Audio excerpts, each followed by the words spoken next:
পাথরে কি লম্বা হওয়া যায়? হাত ছোট, রেখা ছোট, পাথরে হবে না। যা। হ্যাঁ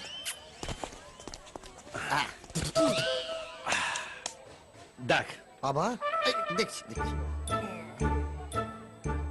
বেরোলো কিছু? দেখ, কি টুথপেস্ট নাকি? পেছন থেকে পিচ করে টিপবো, সামনে প্যাচ করে বেরিয়ে যাবে। আরে গ্রহের অবস্থানগুলো একটু জানতাম। কর। আগে যেই পাথরগুলো দিয়েছিস একটাও কাজে দেয়নি, সব কটা খুলে রেখে দিয়েছি। দেখ ঠিক করে দেখ। হ্যাঁ, কাজে দেবে কি করে? সব তো ধারে ছিল। ক্যাশ প্যাল দেখবি, ট্রামলাইনের বড় পাথর গলায় ঝুলিয়ে দেবো, ভাগ্য পক্ষে সব খুলে যাবে। খুলে গেছে, খুলে গেছে। এই তো দেখছি ভাগ্য খুলে গেছে। বুঝলি, হ্যাঁ। পাথরে কপাল খোলে না, ক্যালালে খোলে। হ্যাঁ। দেখ ঠিক করে। হয়ে গেল। জানি জানি তোকে এখানেই পাবো। এখানে হাত না দেখিয়ে আমার বিজনেস একটু হাত লাগা। বিজনেস? হ্যাঁ বিজনেস। রাজারহাটে 24টা ডাবল বেডরুমের ফ্ল্যাট, করুণাময়ীতে 10টা বাংলো, নিউ টাউনে 80 একর জমির উপরে 11টা টাওয়ারের অ্যাপার্টমেন্ট। ওটা আমি তোর নামে লিখে দিচ্ছি, কাল থেকে ওটা তোর। দেখ, আমার তো বয়স হয়ে যাচ্ছে, এই কোম্পানির দায়িত্ব তো এবার তোকেই নিতে হবে। এই যে আমার থেকে এত ছোট রতন, রতন? রতন টাটা, টাটা কোম্পানির দায়িত্ব তো তাকে ছেড়ে দিতে হয়েছে। আমায় কিচ্ছু দিতে হবে না বাবা, হ্যাঁ, ও সব তোমার কাছে রেখে দাও। এ কি, তোমার বাবা বেঁচে থাকতেও তোমাকে এত বিশাল সম্পত্তি লিখে দিচ্ছে আর তুমি নিচ্ছ না? সম্পত্তি? হ্যাঁ, একবার মাথা থেকে পাও দিয়ে দেখো।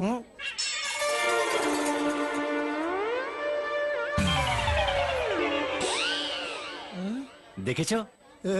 এবার বিজনেস। এসো এদিকে দেখো, রমেশ লন্ড্রি। রাজারহাটের ওই 24খানা ডাবল বেডরুমের ফ্ল্যাট আর করুণাময়ীর ওই বাংলোগুলোর সব কটার জামা কাপড় এখানে নিয়ে এসে ইস্ত্রি করা হয়। আর সেই ইস্ত্রি করেন কে? এই যে আমাদের রমেশ টাটা।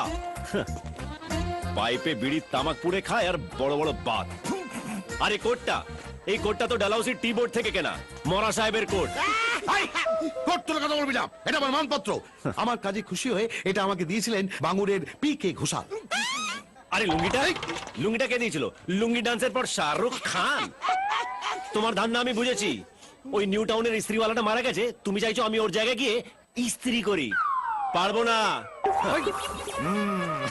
ওই ইস্ত্রি ঘষে ঘষি তোকে মারা দেওয়ার চকচকে তৈরি করেছি, নইলে আটা না রোজগার করার মুরত নাই তোর। ওই শঙ্কর, বলে দে। হ্যাঁ কাকু, ও কোটিপতি হবে, ওর বৃহস্পতির তুঙ্গে। কোটিপতি হবে কি আছে ওর? ওর হাতের রেখার সাথে শ্রীকৃষ্ণের হাতের মিল আছে। ওর রাশি আর অমিতাভ বচ্চনের রাশি এক, তুলা।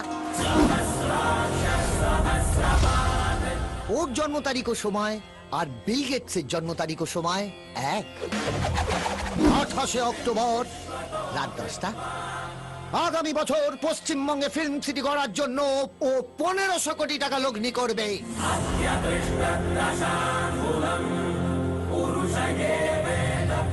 শুনলে তো রমেশ বাবু? রমেশ কাকু, হ্যাঁ? তোমার ফোন। হ্যাঁ দে দে দে। হ্যালো, হ্যাঁ বলছি স্যার। না হয়ে গেছে স্যার, আমি এক্ষুনি পাঠিয়ে দিচ্ছি। এই, করেন স্যার, পুরোনো কাস্টমার, 40 বছর ধরে ইস্ত্রি করাচ্ছে। ওই জন্য 40টা কিস্তি দিল। একটা মোবাইল রাখতে পারো তো? সবাইকে আমার নাম্বার দিয়ে রেখেছো। বলে কোনো লাভ নেই, শুনবে না। 1 বছর ধরে বলছি, কিনে দিচ্ছে না। ওই আশায় আছে কবে কোন কাস্টমারের জামা কাপড় দিয়ে বেরোবে আর আমাকে দেবে।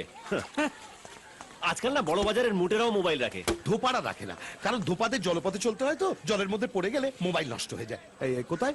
এই যে ধর, এটা কর্নেল সাহেবের বাড়িতে দিয়ে যা।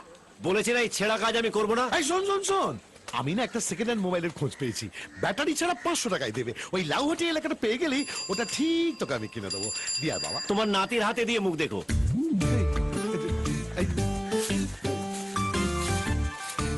এই রঙিন কাগজ দিয়ে কি করছিস? প্যাক করছি। কেন?